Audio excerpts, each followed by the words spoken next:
همین محافظایی که در گیردی رحمانوف میبینین این همیورا با اینجا آمدگی اینا هم اینجا محافظه هم این همیو محافظه و در پشتای کو بالای کوکو حساب نداره و خصوصا در گیرد اطرافش نگاه کنید 2 4 6 8 10 12 14 15 16 17 20 رفت حساب نداره.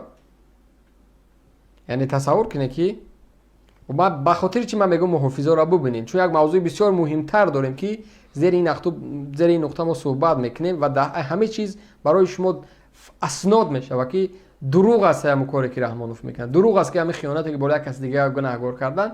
از همین محافظه برای شما من مثال میارم.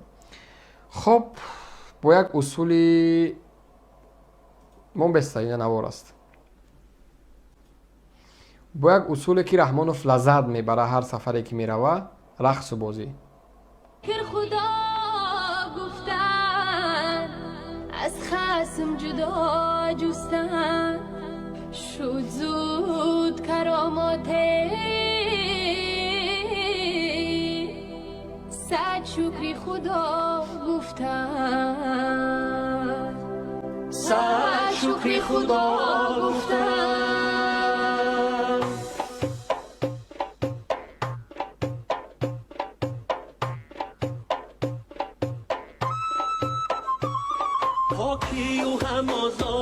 خب من بگذاریم مصرع های شعر دوستان با دقت گوش کنید که چی میگه. خواهند و هم آبادی یک جا شده در حفظی این کشوری اولادی این کشور اولادی، یعنی که رحمانوف خیال کرد که یا یکم گپی بسیار خوب میگم براش. یک بار دیگر با دقت گوش کنید. هم آزادی خواهند و هم آبادی یک جا شده در حفظی این کشوری اولادی.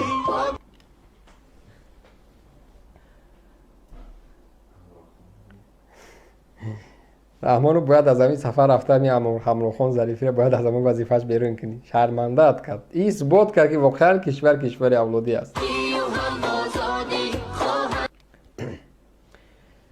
سوال اینجا است که دیروز چند روز پیش در مسئله سازمان ملل متحد نشست 75 خود را برگزار کردند و رحمانوف در اینجا سخنرانی کرد و از بیماری که شدیداً داره در داخل تاجیکستان حرکت میکنه حرف زد و جامعه جهانی را آگاه کرد که ما در یک فضای بسیار وزمین قرار داریم. کشور ما شاید 2 میلیارد ضرر را ببینه. اما یک بار نظر کنه که چی کار کرده این مردک خوب. من نمیدونم این میخواد که با طور رسمی همین ملت ها بکشه به نام و نشان بکنه. من نمیدونم آیا در همین وبایی که دور آمده است تمام دنیا ده خصوصا تاجیکستان ده که هر روز میمره 1 2 3 و 5 ده آیا همین سفرها با همین اصول لازم است؟ من نمیدونم. بخدا یک بار نظر کنین، یک بار متخصصای همین بخش کسانی که مسئول کشور هستن یک بار نظر کنین آیا در همین مشکلاتی که دنیا را گرفته است و بارها تمام سازمان ها برای شما گفتن که احمقی را کنار بگذارین در شب و روز، هیچ یک کشور دنیا با چنین حالت نیست. تمام راهبرای امروز سفر میکنن به منطقه ها، میروند میبیاین. بچه یگام تایو با چنین اصول نیست.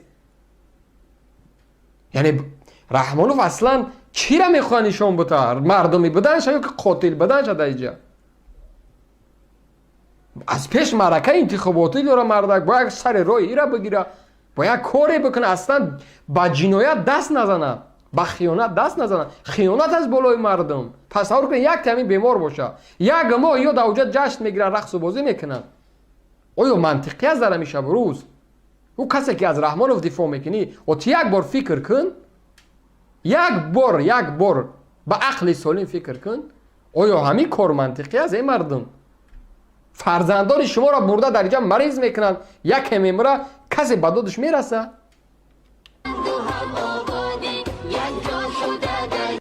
من نمیدونم همین رحمانوف بیکار باشه. من شخصا یگون مسئولیتی ندارم.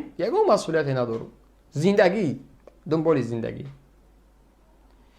روز میشه وقت پیدا نمیکنم. بعضا مورد وقت برای بعضی کارهای شخصی پیدا کردن نمیتونم. حتی بعضی زنگ‌های هموطن را جواب دادن نمیتونم از سببی که وقت ندارم.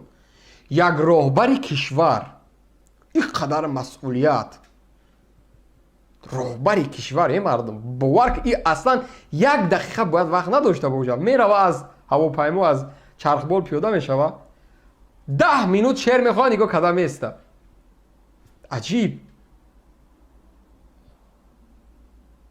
من یک شهروند عادی وقتی پیدا نمیکنم بعضا مورد یک گوشی را جواب بدم این چه خیلی وقت پیدا میکرده باشه این چه کار میکرده باشه اصلا راهبر هست مسئول هست یا که چی که پسی خودش میرود اصلا راهبری کشور ما از نگاهی بنده از نظری من خودم همچون اگر جای همودم مسئول حس کنم به هیچ وجه شاید من وقت پیدا نکنم که برم 15-20 نیم ساعت رقص بازی تماشا بکنم هیچ شاید در یک رایون برم شاید 10 مینوت بدرم همون کار بارا ببینم برم مقفای کار بشم صدها قرارهای دیگه هست صدها ملاقاتهای دیگه است هزارها تصمیم‌های است که اجرا نشده است تیمبالی در پیشرو انتخاباتی قرار دارم برنامه‌های انتخاباتی من موضوعهای دیگری که ملاقات‌هایی که باید من بکنم واخوری‌ها پیام‌ها نویسنجات‌ها تصمیم‌ها نمیدونم هزار مشکلات‌های دیگه در سر برای یک بالای راهبری کشور است اصلا شاید 24 ساعت یک راهبر نتونه بعضن مورد خواب کرده از سبب چی مسئولیت 9 میلیون داره این مردک میره در همون کنی بودم از زرافشان بدخشان سو رقص بازی کی پروا داره در وطن چی گپ است تیمبالی در این شب روز مصیبت تیمبالی شما یک بار نظر کنید دوستان عزیز کیف کرده گپ چون خصم بیشود ناگاه شد جنگ سباهشان دشمن سلامت باشه میتونید که بگیرین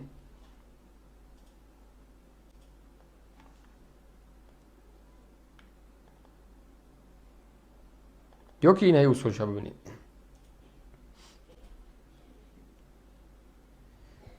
زنها را برو وردن در پیش روی او گفتند رخت که ای با مبین شما بگذره باور کنین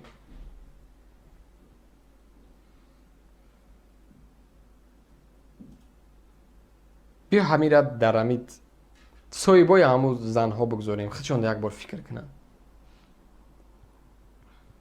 چی معنی داره؟ همین لذتی همین کیفیت همین چی هست؟ من نمیفهمم من خودم همینجور حس میکنم اینا من رفتم از فرودگاه پیاده شدم از چرخبال پیاده شدم در گرد اطرافم رقص کردم کیفیتش چی هست؟ من راهبری کشور من نمیفهمم رحمانوف از این چی لذت میبرده باشه؟ وقت آیا وقت برای مهم نیست؟ یکو مدیری کلخوز نیست ای بچه یکو راهبری انسامبل نیستی که تو برای یارا بها بودی که تو خوب هستی یا که کدام فستیوال رقص بازی نداری تو این نقطه های هست که مردم خودشون باید فکر بکنن بشناسن که آیا پرزیدنت ارزنده شون همی هست یا که نیست در یکم دور و زمان ملت توی درجه سرخم بود توی درجه بیناموس نشده بود که در 30 سال ملت آوردین در زمانی کمونیستی که شدیداً کمونیست بود میکشتن زندان میکردن خوین میگفتن بینامو نشان میکردن توی حد رسوایی نبود ایره آوردن در این وسط در 30 سالی که دارد زندگی میکنن راهبری میکنن همه را بیناموس کردن همه را به اقبال کردن همه را ببخ کردن همه را چاپلوس کردن همه را تجاوز کردن سلامت باشین در این مسئله باید مردم خودش یک بار بشینه و فکر کنه دیگه من راستید تصمیم به خودی مردم میگذارم که مردم یک بار چی میگه در این مسئله یک بار مردم یک بار بشینه و فکر بکنه یا که اینه عکس ببینید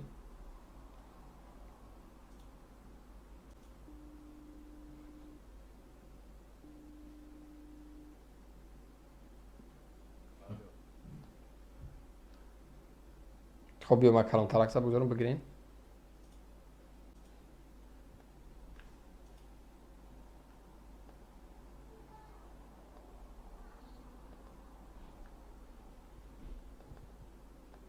یک بار نظر کنید این همی گیر در اطراف پخته داره اون اوجا وپشه گیجا دهی پخته گیجا ده اوی را خطم آورده این بدست شنونده چیکو کردین این همی پخته را همه را بگیرستن همجا را دراش کموندن برای چی؟ برای چی؟ برای عکسگیری در یک برنامه دیگه من گفتم که نکنی را شرمنده میکنی خطای مردک نکنی کورتا ای با میخنده، جامعه برات میخنده، مردمی تاجیکستان میخنده که زبنده نیست برای راهبری کشور. اقلا همین دوربین تا گم نمیکنه که صورت گرفته سید. معلومه که برای سلفی کنی اومده استی. هیچ دیگه. کو یک تا اینجا گرفتن بس نیست.